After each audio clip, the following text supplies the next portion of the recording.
वहीं सूबे उत्तर प्रदेश में योगी सरकार के जरिए गैर तस्लीम शुदा मदरसों के सर्वे के मामले को लेकर दारुल उलूम देवबंद ने अपना रुख वाज़ेह किया।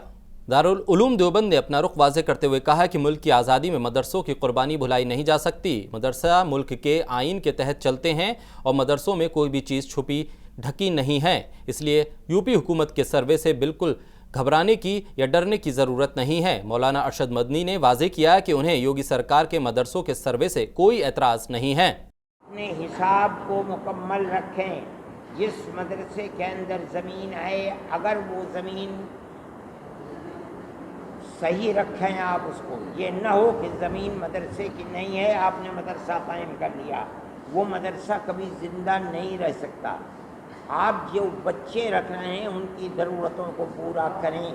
जो बच्चे छोटे हैं उनकी तालीम, तरबियत, खाना पीना, रहना सहना, हर चीज़ का ख्याल रखें। अगर इसके अंदर कोई ख़राबी होगी, कोई आपके मदरसे का जिम्मेदार नहीं है।